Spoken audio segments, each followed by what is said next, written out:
à votre émission Urgence Santé. Aujourd'hui, nous parlerons de la stérilité qui demeure un tabou dans notre société. Nous recevons pour vous un spécialiste. Bonjour docteur. Bonjour. Pouvez-vous vous présenter à notre public? Je suis docteur Manikassé Paloma. Je suis gynécologue obstétricien à la clinique internationale Santé pour tous. D'accord. Docteur, qu'est-ce que la stérilité? La stérilité, c'est, comme vous venez de dire dans votre luminaire, c'est une question très importante et pour laquelle il faut sensibiliser la population tchadienne. En effet, la stérilité constitue un problème important dans la famille et dont les conséquences peuvent entraîner ce qu'on appelle la séparation, le divorce. Et donc, pour revenir sur la définition de la stérilité, donc c'est une incapacité pour un couple d'obtenir ou d'assurer une gestation d'une grossesse pendant 1 an de mariage. C'est-à-dire, si au bout d'1 an de mariage, vous n'avez pas obtenu une grossesse, ceci est considéré comme une stérilité, à la condition que vous ne prenez pas de contraceptif. Parce que si vous prenez des contraceptifs, c'est déjà un biais. Et donc, marier, être en couple pendant 1 année sans obtenir une grossesse, c'est une infertilité. Maintenant, la stérilité proprement dite, lorsque le couple vit ensemble pendant 2 ans sans obtenir une grossesse, c'est ce qu'on appelle la stérilité, c'est-à-dire l'incapacité définitive pour ce couple de ne pas avoir d'enfant. On va essayer de parler plutôt en termes d'infertilité ou d'hypofertilité. Donc voilà la définition. 2 ans de mariage sans obtenir une grossesse, c'est une stérilité. 1 an de mariage sans obtenir une grossesse, c'est une infertilité. Docteur, pouvez-vous nous dire comment se contracte la stérilité? On ne contracte pas la stérilité. On observe comment survient la stérilité. La stérilité, c'est quand je disais tout à l'heure la définition, si un couple vit ensemble pendant 1 an sans obtenir une grossesse, ceci est considéré comme une infertilité. Maintenant, comment ça se présente? Ça se présente dû au fait que depuis 1 an, le couple n'arrive pas à concevoir. Maintenant, quelle est la cause? Ça, on pourra vous dire que les causes plutôt d'infertilité ou de stérilité sont multiples. Vous avez d'abord les causes féminines et les causes masculines. Parce que la stérilité d'un couple implique les 2 personnes, donc la femme et l'homme. Les gens ont tendance à croire au Tchad que c'est la femme seule qui est responsable de la stérilité ou de l'infertilité dans un couple. C'est une erreur. 30% des femmes sont en cause de la stérilité et aussi environ 30% des hommes sont également en cause de la stérilité. Et 20% sont des causes mixtes. Et donc, parler de la cause de l'infertilité, c'est-à-dire expliquer qu'est-ce qui arrive à ce que les femmes, qu'est-ce qui provoque cette infertilité chez la femme et chez l'homme. Au Tchad, par exemple, étant gynécologue, nous avons constaté que la première cause de l'infertilité ou de la stérilité au Tchad, c'est les infections. Donc les infections, qu'elles soient sexuellement transmissibles ou non sexuellement transmissibles. Ces infections, d'habitude, ça se traduit chez les femmes par l'écoulement génital, ce qu'on appelle les pertes blanches. Et ces pertes blanches généralement, contiennent des microbes. Et ce sont ces microbes-là qui sont responsables de la destruction de la sphère génitale. Ça touche le col, ça provoque ce qu'on appelle une cervicite, ça détruit l'endomètre, ce qu'on appelle endométrite, ça peut également détruire les trompes, c'est ce que nous appelons les salpingites. Les infections occupent le premier rang des causes de la stérilité féminine au Tchad.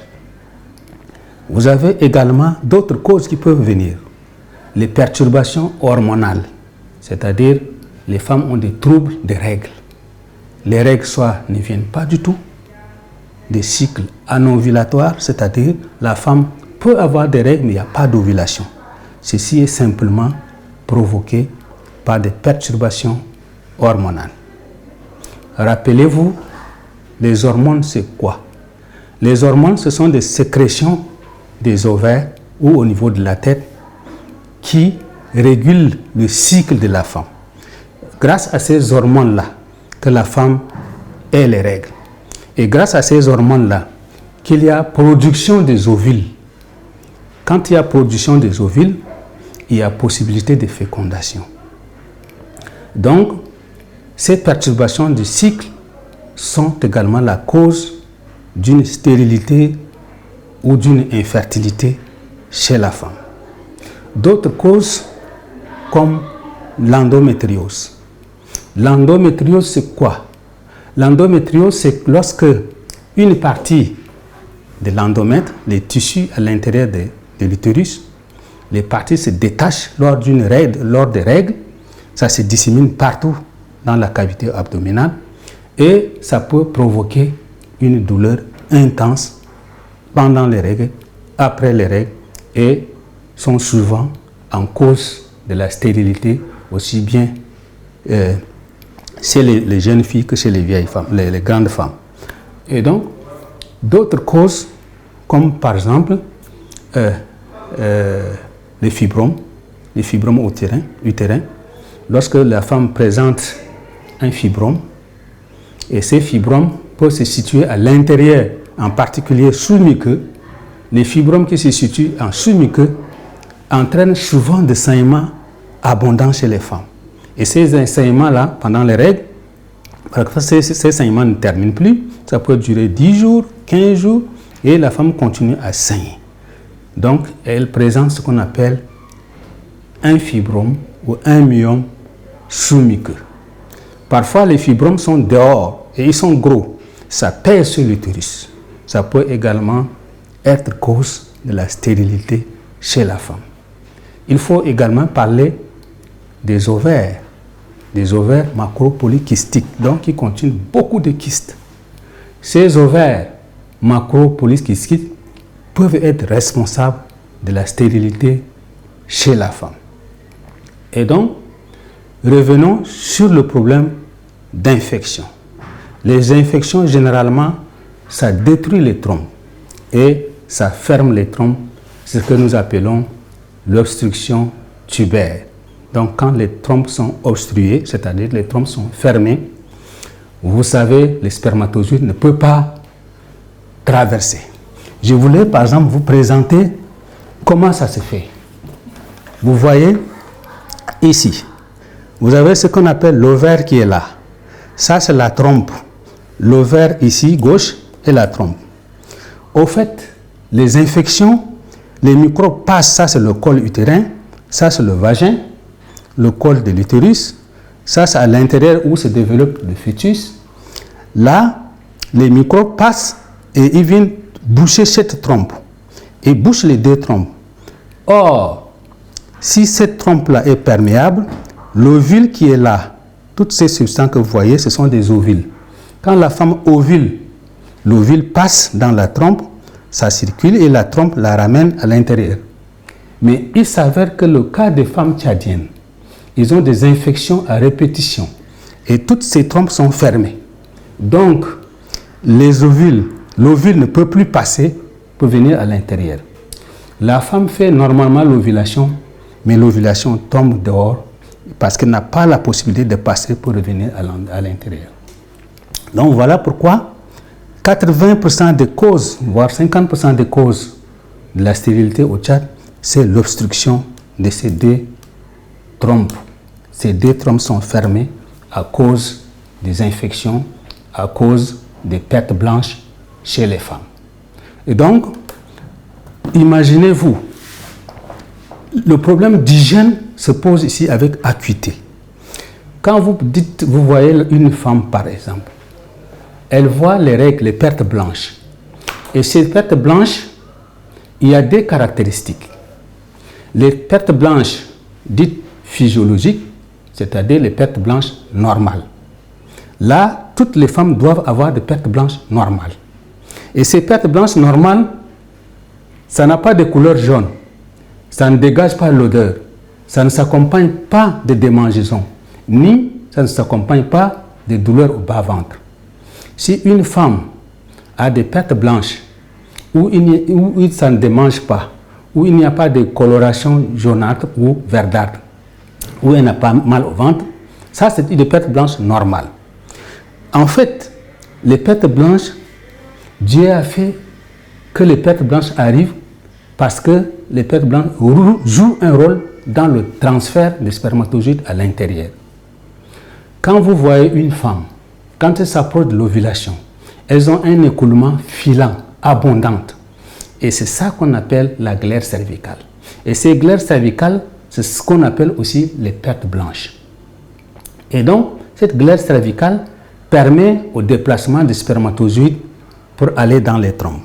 Donc, une fois la femme fait le rapport sexuel, les spermatozoïdes sont déversés au niveau du col ici. Et les spermatozoïdes sont cheminés à l'intérieur par la glaire cervicale, par les pertes blanches qui sont abondantes ici. Ça constitue un transport, un moyen de transport.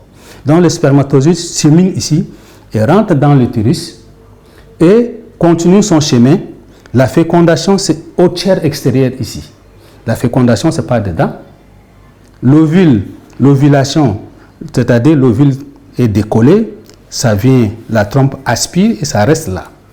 Le spermatozoïde se déplace, versé au niveau du col. Des millions de spermatozoïdes se déplacent pour venir rentrer dans l'ovule qui est resté pour l'attendre. Une fois rentré, la trompe va pousser l'œuf fécondé pour arriver au bout de 7 jours.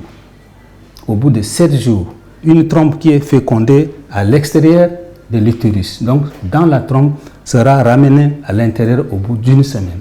Donc c'est à partir d'une semaine qu'il y a ce qu'on appelle l'implantation de l'œuf. Donc l'œuf commence à se développer à l'intérieur.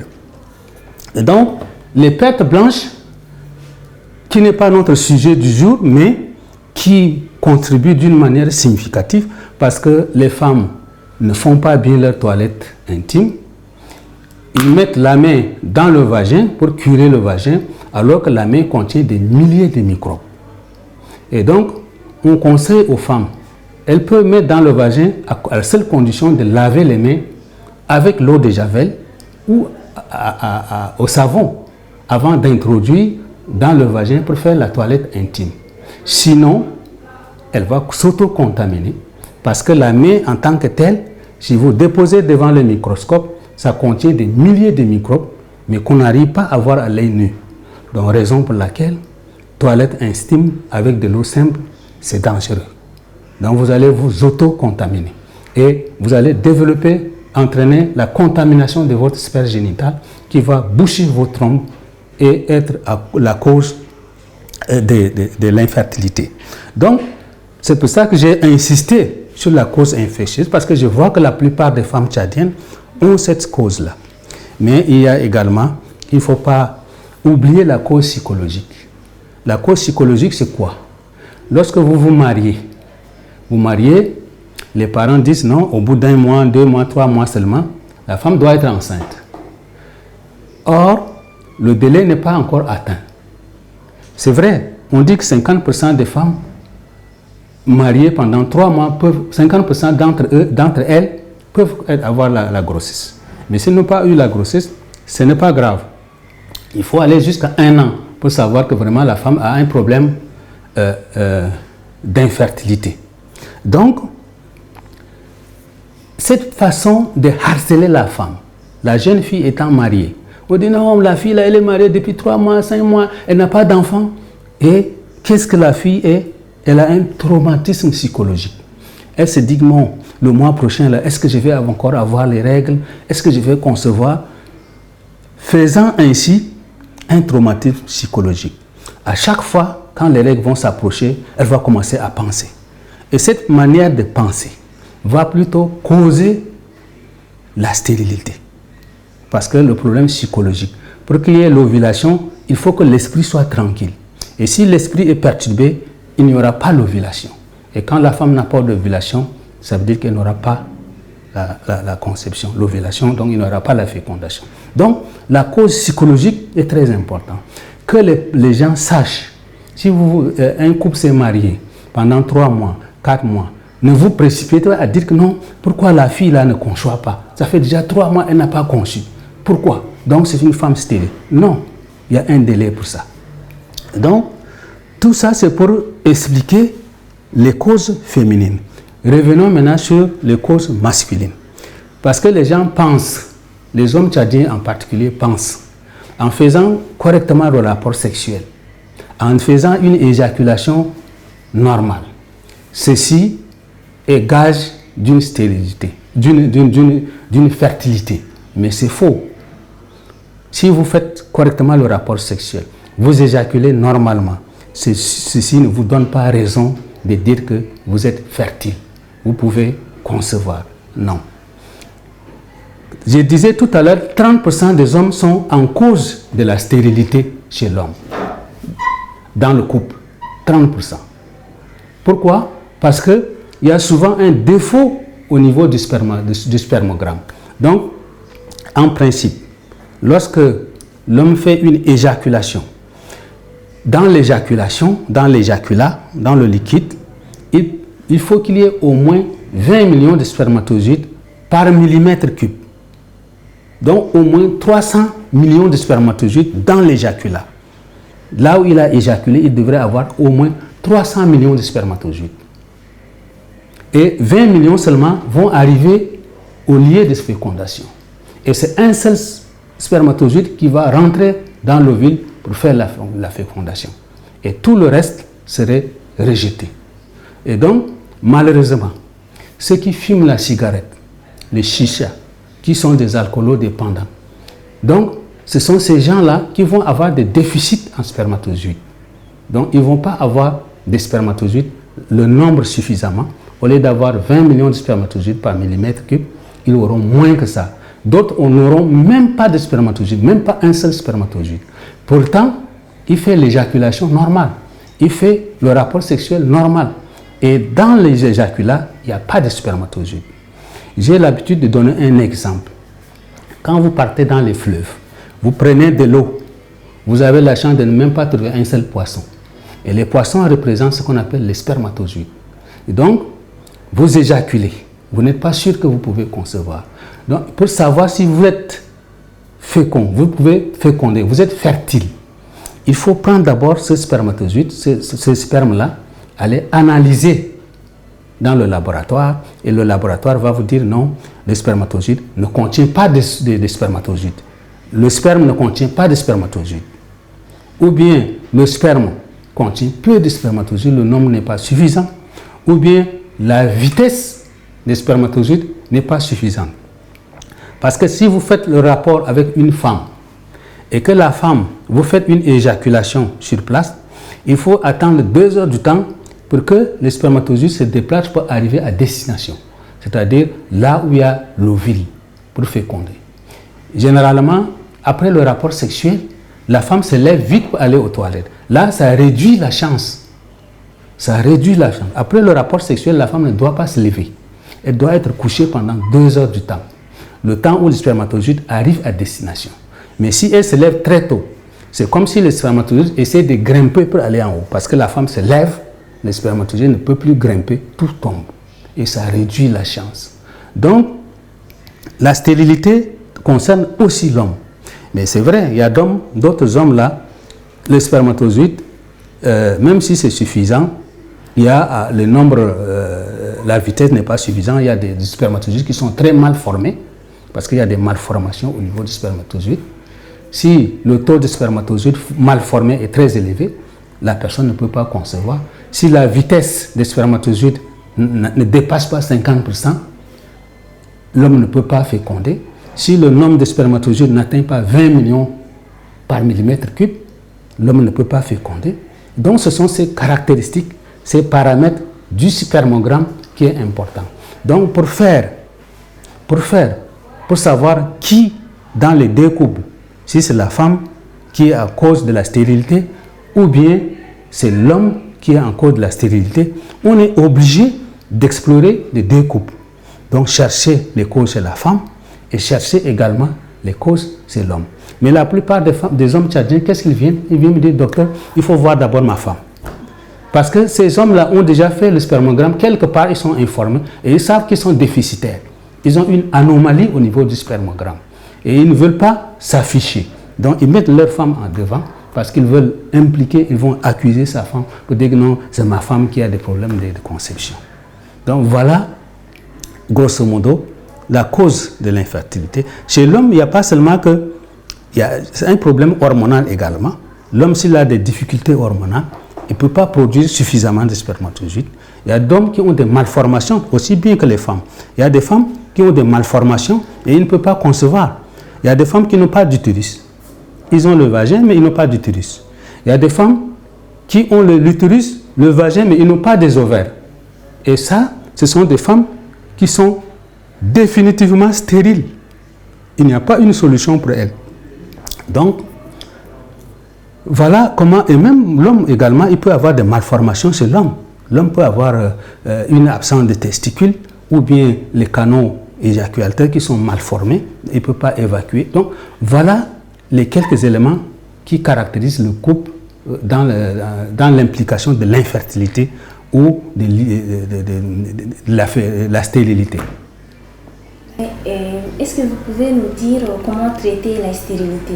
Bonne question, parce que, au fait, le gros problème, c'est le traitement. Le traitement du couple infertile. Comme je venais de dire, un couple, quand il est infertile, il faut d'abord situer la responsabilité. Est-ce que c'est la femme qui est en cause de la stérilité? Est-ce que c'est l'homme qui est en cause de la stérilité? Ou les deux? Parce que les deux peuvent avoir la maladie. Est-ce que c'est dans ce cas-là? Chercher la cause de la femme. Si la femme, ses trompes sont fermées, les gens peuvent déboucher les trompes. Avec les moyens rudimentaires, ils peuvent déboucher les trompes et la femme peut concevoir. Maintenant, s'il s'agit de troubles hormonaux, donc les règles qui ne sont pas normales, irrégulières, ça sort, ça ne vient pas, ça peut durer. Donc, c'est un trouble hormonal. Dans ce cas, le gynécologue peut régulariser le cycle normal et ceci va permettre à la femme de faire. Il y a aussi l'endométriose. S'il y a l'endométriose, le gynéco est capable de traiter l'endométriose.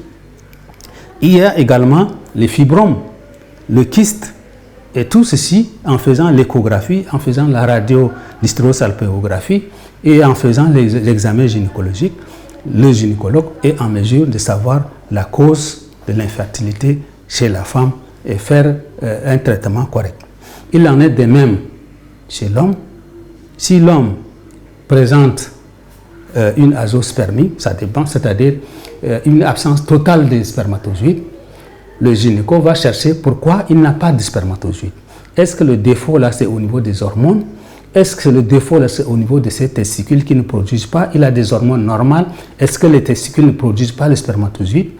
Il va essayer de faire ses examens parce qu'il a trouvé que dans son spermatozoïde, il n'y a pas de sperme. Dans son sperme, il n'y a pas de spermatozoïdes. Et donc, il va chercher la cause pourquoi il n'a pas de spermatozoïdes. Donc, parfois, l'homme peut présenter une obstruction du canal. Donc, le canal déférent, le tuyau qui conduit les spermatozoïdes à l'extérieur est parfois fermé, c'est obstrué. Ou bien, l'homme peut présenter ce qu'on appelle des varicocèles.